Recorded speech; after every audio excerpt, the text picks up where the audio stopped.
1915 թվականին հայերն ու եզդիները միասին են պայքարել ընդհանուր թշնամու դեմ։ Եզդիների զորահրամանատար Ջահանգիր աղան հնարավորություն է ստեղծել հայերի համար անցնելու Արաքս գետը եւ փրկություն գտնելու Արևելյան Հայաստանում։ Եզդիների Մոսկվա բնակ բարերար Միրզա Սլոյանի շնորհիվ Ջահանգիր աղայի աճյունը տեղափոխվել է այստեղ։ Մայր հողում գերեզման ունենալը եզդիների առաջնորդի ցանկությունն էր։ Զորավար Անդրանիկի մտերիմ բարեկամը մեծ ներդրում ունի 1918 թվականի մայիսյան հաղթանակներում։ Մենք բոլորս միասին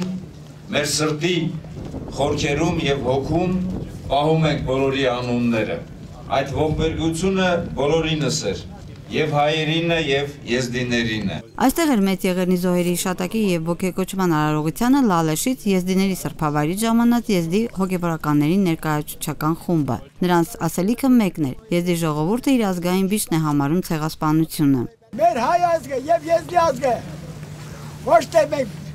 դարերով բարեկամներ ենք, մենք սրբազան բարեկամներ ենք դարել ու դարերից դար որտե տանջելա հայ ազգը դե տանջելա եզդի ազգը։ Արմավիր քաղաքի ավականու որոշմամբ Մարզկենտրոնի եզդիներով բնակեցված թաղամասը կոչվում է Ջահանգիր աղայի անունով։ Փողոցի անվանակոչումը մեծ շուկով է նշվել։ Իսկ Արմավիրի մարզի Նալբանդյան գյուղում եզդիների աջակցությամբ նորոգվել է մշակույթի տունը, որտեղ Մեծ Եղեռնի 100-րդ տարելիցին նվիրված միջոցառումը բարձր մակարդակով անցկացնելու հնարավորություն է ստեղծվել դպրոցականների համար։ Միջոցառման ավարտական ակորդը Մասիս սարի շուրջ բեմադրված շուրջ պարն էր։